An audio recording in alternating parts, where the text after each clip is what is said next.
Bonjour, je vais vous parler des indications de réparation des ruptures transfixion du supraspinatus et de l'infraspinatus. La technique chirurgicale sera traitée dans le topo suivant par Adrien Jacot. Alors, quand on pense aux indications, c'est important de bien connaître l'anatomie de l'épaule et de bien comprendre déjà comment fonctionne la coiffe et à quoi elle sert. Donc, vous savez tous très bien que l'articulation de l'épaule, c'est principalement deux articulations, c'est-à-dire l'articulation gléno-humérale d'une part qui fait 70% du mouvement et l'articulation scapulo-thoracique qui est responsable de 30% du mouvement. Et puis après, il y a des articulations un peu annexes qui sont l'acromioclaviculaire et la sternoclaviculaire.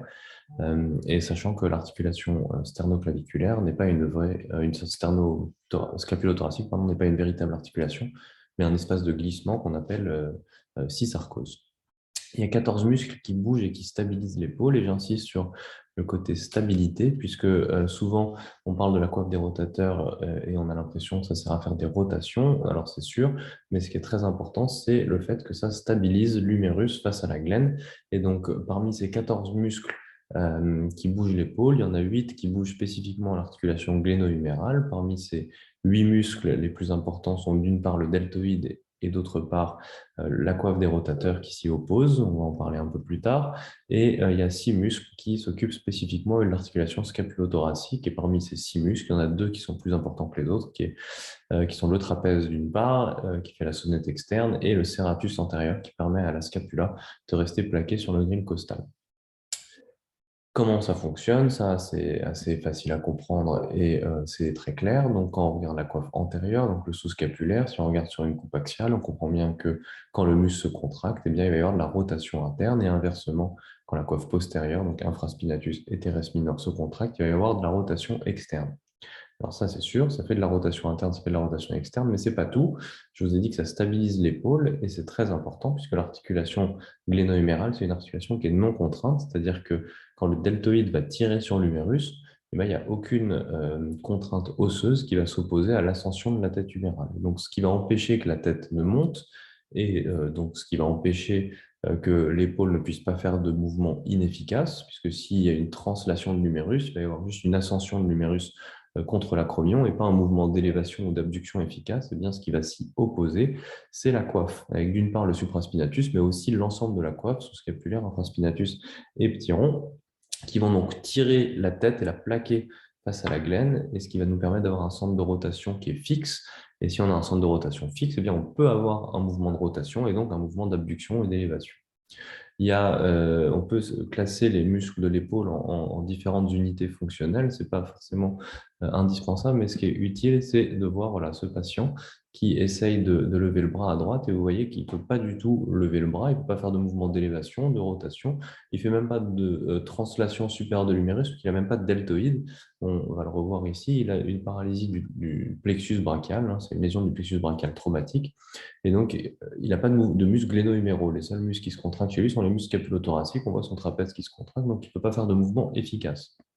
Ce patient, en revanche, c'est sur l'épaule droite que ça se passe. Vous voyez, on voit le relief du deltoïde. Il a un beau deltoïde qui se contracte. Et quand il essaye de faire de l'abduction ou de l'élévation, eh bien, son humérus en fait, va venir se translater sous l'effet du deltoïde contre l'acromion. Il y a une subluxation antéro-supérieure de l'humérus, puisqu'il n'y a pas de force de la coiffe qui s'y oppose. Il a une rupture massive irréparable de la coiffe et il est pseudo-paralytique. C'est ça la véritable pseudo-paralysie, c'est-à-dire qu'il a l'épaule souple et quand il essaye de lever le bras, il ne peut pas. Pas forcément par la douleur, souvent pas par la douleur, mais parce que l'humérus va venir buter sur l'acromion, parce qu'il n'y a rien qui s'y oppose, la coiffe n'est pas fonctionnelle, elle ne peut pas s'opposer à l'action du deltoïde. Ce patient, c'est intéressant aussi, c'est sur l'épaule gauche cette fois que ça se passe. Et donc, vous voyez, il lui manque ici un relief, il n'a pas le relief du deltoïde et il a une paralysie axillaire chronique. Et vous voyez, quand on a une coiffe intacte, eh bien, sans deltoïde, l'épaule fonctionne puisqu'elle est maintenue et stabilisée et on arrive à faire les mouvements que l'on souhaite à part l'extension de l'épaule qui est le seul mouvement qui est spécifique du deltoïde postérieur. Donc, cette notion est très importante, c'est la notion de coupe de force.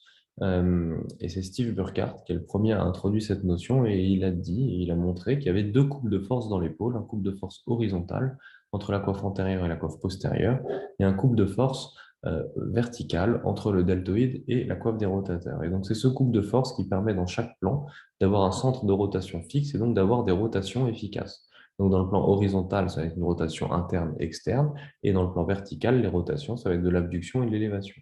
S'il y a une rupture de ce couple de force, un déséquilibre de ce couple de force, eh bien, on ne va plus pouvoir faire les mouvements de façon efficace. Donc, on va soit perdre l'élévation et l'abduction, soit perdre la rotation interne ou externe.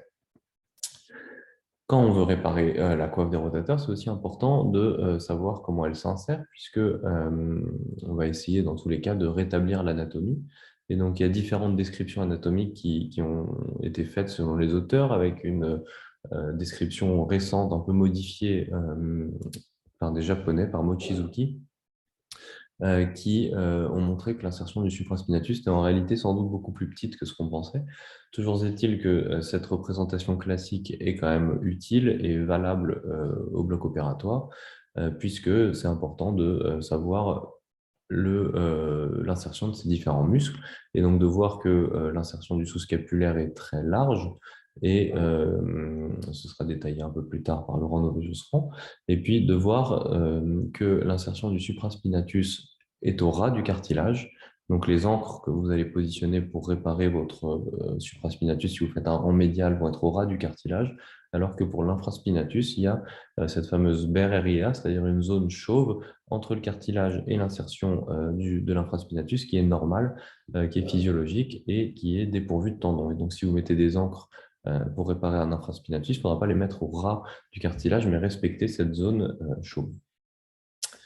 La pathologie de la coiffe, c'est la première cause de douleur dans le monde, et il faut bien distinguer cliniquement les deux familles de pathologies qui sont les tendinopathies dégénératives, qui sont plus une usure de la coiffe, et les véritables ruptures traumatiques qui surviennent sur un tendon qui est la plupart du temps sain.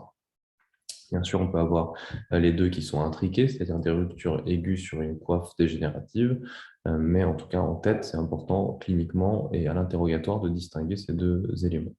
Une fois que la rupture est faite, eh bien, tous les éléments sont réunis pour qu'elle progresse, puisque il va y avoir un trou, donc l'ensemble des forces qui s'appliquent sur le tendon vont s'appliquer sur ce qui reste de la coiffe, et donc avec plus d'efforts sur une zone réduite. Ensuite, la rétraction du tendon va entraîner une déformation des vaisseaux, et donc une plus grande difficulté d'apporter des facteurs de cicatrisation par ces vaisseaux et de vasculariser la coiffe résiduelle. Et par la rupture, il va y avoir du liquide synovial qui va pouvoir sortir et qui va pouvoir laver l'hématome avec d'éventuels facteurs de cicatrisation de la coiffe. Et puis le fait que cette coiffe soit rompue et abîmée, eh bien, la force qui va s'opposer à l'ascension de la tête va être moindre, et donc la tête va avoir tendance à monter et va gêner aussi la cicatrisation de la coiffe. Quand on regarde la coiffe au microscope, l'insertion, on voit qu'il y a 4 couches avec le tendon, puis du fibrocartilage non calcifié, du fibrocartilage calcifié et enfin de l'os. Lorsqu'on fait cicatriser la coiffe après une réparation, et bien, si on regarde au microscope, les coupes histologiques ne sont pas identiques à un tendon sain. Ce qu'on arrive à faire, c'est un tissu cicatriciel et pas une véritable anthèse comme ça, mais c'est suffisamment solide pour que ça fonctionne correctement. Ce qui est important de savoir aussi quand on examine un patient, c'est qu'il n'y a pas de corrélation entre la rupture, sa taille et les symptômes. Il y a des grandes ruptures qui vont être complètement asymptomatiques et des ruptures de petite taille qui, au contraire, vont être très douloureuses avec des mauvaises mobilités. Et ce qui est intéressant aussi, c'est que on peut obtenir une amélioration fonctionnelle même en l'absence de cicatrisation tendineuse. C'est quelque chose de très fréquent, puisque chez les plus de 50 ans sur des études cadavériques, on retrouve des ruptures de coiffe dans 15 à 20% des cas, et chez les plus de 80 ans, c'est entre 50% et 80% des cas. Et sur les études IRM, chez les plus de 65 ans qui ont une rupture transfixiante symptomatique, lorsqu'on fait une imagerie de l'autre épaule qui est asymptomatique, et bien dans 50% des cas, on retrouve une rupture de la coiffe. C'est important aussi de savoir comment elles progressent, ces ruptures. Ça a été détaillé par Luc Favard dans le topo sur l'histoire naturelle des ruptures. Mais ce qu'il faut savoir, c'est qu'elles progressent à la fois en taille, souvent en symptômes, et que la progression de la taille est associée à une progression des symptômes, mais surtout de l'infiltration graisseuse. Et donc ça, c'est important parce que ça veut dire que plus on les opère tôt, plus on va les opérer dans des bonnes conditions sur des épaules qui ont peu d'infiltration graisseuse et dont on sait que les résultats vont être meilleurs. En revanche, savoir à quel rythme elle progresse et lesquelles progressent, ça, c'est pas encore très clair. Ce qu'on sait, c'est que plus la rupture est grande, plus elle progresse vite. Euh, mais on voit que même les ruptures qui étaient partielles, asymptomatiques, eh bien, progressent dans 44% des cas.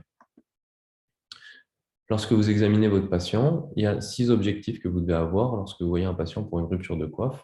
Donc, le premier, c'est d'orienter le diagnostic et la douleur, c'est un bon signe puisque les douleurs qui sont sous la clavicule, c'est-à-dire des douleurs au niveau de l'épaule et qui descendent, sont plutôt évocatrices de douleurs de coiffe.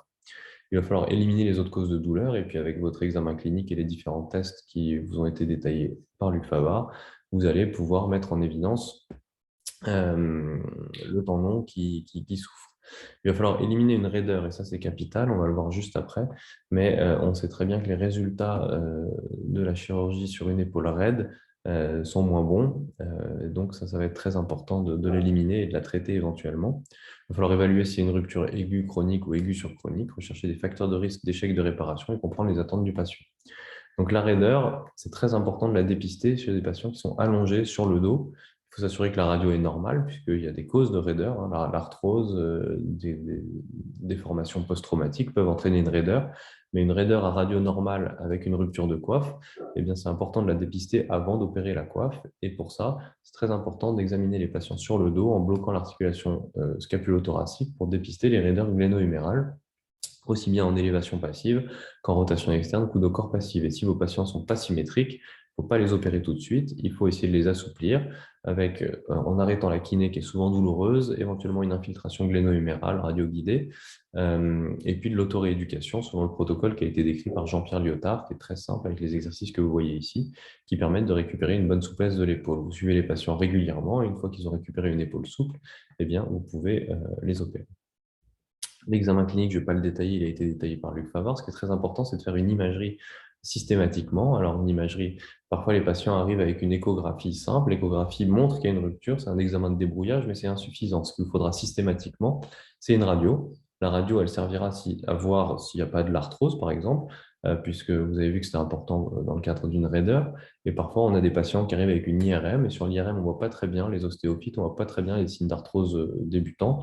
Et on se focalise sur la coiffe, parce qu'ils arrivent avec un compte rendu avec écrit rupture de coiffe, ils arrivent et vous disent j'ai mal, j'ai un problème de coiffe, et donc vous regardez que ça, et puis vous passez à côté d'une arthrose et vous allez opérer un patient d'une rupture de coiffe alors qu'il a une arthrose importante, et donc ce ne sera pas la même histoire. C'est important aussi de voir s'il n'y a pas une ascension de la tête statique, c'est-à-dire une perte de la hauteur sous-acromiale de moins de 7 mm, parce que ça signera une rupture massive irréparable, et donc ça c'est important de le rechercher. Demandez systématiquement un examen en coupe, soit une IRM, soit un arthroscanner, parfois arthro-IRM, mais c'est beaucoup plus rare. Vous ne pouvez pas vous contenter de l'échographie puisque l'IRM ou l'arthroscanner vont vous donner des informations sur la réparabilité de la coiffe que vous ne pourrez pas avoir par échographie. Et donc, qu'est-ce qui fait qu'une coiffe est réparable ou non? Eh bien, il va falloir évaluer sa rétraction. C'est la classification de Patt. Et Patt a montré que le tendon pouvait se rétracter. Donc, ça a été décrit initialement pour le supraspinatus, mais on peut l'étendre un petit peu aux autres tendons. Que le supraspinatus il pouvait être soit à l'aplomb du trochiter, ça c'est le stade 1, soit à l'aplomb de la tête humérale, c'est le stade 2, soit rétracté au-delà de la glène, et ça c'est le stade 3. Et on sait qu'une rupture stade 3 ne va pas cicatriser, sauf si c'est une rupture très aiguë, traumatique, vraiment très clairement définie. À ce moment-là, le tendon peut partir assez loin et garder de la souplesse et revenir facilement sur le trochiter. Mais retenez que les pattes 1 et 2 sont réparables et pas les pattes 3. Christian Gerber et Dominique Meyer ont montré que la longueur du tendon était aussi pronostic de la cicatrisation. Et donc, on peut mesurer sur les imageries en coupe la longueur du tendon. Et on sait que s'il fait plus de 15 mm, eh bien, la cicatrisation va être bonne. S'il fait moins de 15 mm, eh bien, on n'espère pas une très bonne cicatrisation. L'infiltration graisseuse, qui a été décrite par Goutalier, adaptée à l'IRM par Fuchs. Donc ça, c'est très important et c'est un des facteurs pronostiques majeurs, c'est l'infiltration graisseuse et pas la dégénérescence graisseuse, c'est-à-dire le gras qui va venir infiltrer le muscle petit à petit. Et c'est pour l'instant une classification très subjective et purement qualitative, mais il y a de nouvelles classifications qui sont en train d'arriver avec des méthodes informatiques plus poussées. Mais pour l'instant, on se contente de ça, c'est-à-dire qu'on regarde le muscle en coupe axiale, en coupe sagittale, pour évaluer sa globalité, et il faut regarder s'il n'y a pas de graisse, ça c'est 0. S'il y a des traces de graisse, c'est 1. S'il y a plus de muscles que de gras, c'est 2. Autant de muscles que de gras, c'est 3. Et plus de gras que de muscles, c'est 4. Et on sait que les stades 3 et 4 ne cicatrisent pas. Et on sait aussi que si on opère un patient au stade 2, ça ira moins bien qu'au stade 1 et ça ira moins bien qu'au stade 0. C'est pour ça que comme on sait que cette infiltration graisseuse progresse chez un patient jeune, on ne va pas tellement attendre s'il a l'épaule souple pour l'opérer. Donc, en gros, on a 2 tableaux cliniques. Soit la rupture est réparable, selon les critères qu'on vient de décrire, chez un patient qui a moins de 65 ans ou qui a une rupture traumatique. À ce moment-là, on tolère un âge un peu plus important. Et moins de 65 ans, c'est vraiment une limite, hein. C'est un âge physiologique. Donc, il y a des patients de 70 ans qui sont en pleine forme, qui jouent au tennis, qu'on va traiter comme des jeunes, bien entendu. À ce moment-là, on propose une réparation chirurgicale dès lors que leur épaule est souple. S'ils ont plus de 65 ans, eh bien, on va commencer par un traitement médical avec kiné, infiltration sous-acromiale pour essayer de les soulager. Et si ça ne marche pas, eh bien, à ce moment-là, on parlera de réparation chirurgicale. Pour les ruptures irréparables, c'est le topo de Philippe Valenti, donc je vous renvoie à ce topo, mais il y a différents tableaux cliniques en fonction de la perte d'équilibre qu'on va avoir, c'est-à-dire si on a une perte d'équilibre dans le plan horizontal ou vertical. En tout cas, dans tous les cas, il va falloir récupérer une épaule souple et puis on va commencer par de la rééducation parce que parfois, on peut avoir des problèmes d'équilibre, donc pseudo-paralysie ou des troubles de rotation externe active ou interne active qui peuvent s'améliorer avec de la kiné. Donc, il va falloir faire de la kiné pendant assez longtemps, 3-6 mois, soulager les douleurs avec une infiltration. Et en fonction de ce qu'on obtient, c'est là qu'on va se décider sur une indication chirurgicale. Voilà. Ce qui est important aussi, c'est que sur les facteurs qu'on a de cicatrisation, vous avez vu qu'il y a des facteurs qui sont liés à la rupture de coiffe. Il y a quelques facteurs qui sont liés à la technique chirurgicale que va vous montrer Adrien Jacot, mais les facteurs principaux de mauvais résultats sont des facteurs sur lesquels nous, chirurgiens orthopédiques, on peut assez peu agir, qui sont le tabac, le diabète, l'hyperlipidémie, l'âge avancé et puis d'autres maladies systémiques. Et donc ça, c'est important de l'avoir en tête puisque c'est aussi des facteurs qu'il faudra corriger dans la mesure du possible, en tout cas informer les patients de l'existence de ces facteurs. Voilà. Je vous remercie beaucoup de votre attention et vous souhaite une bonne journée.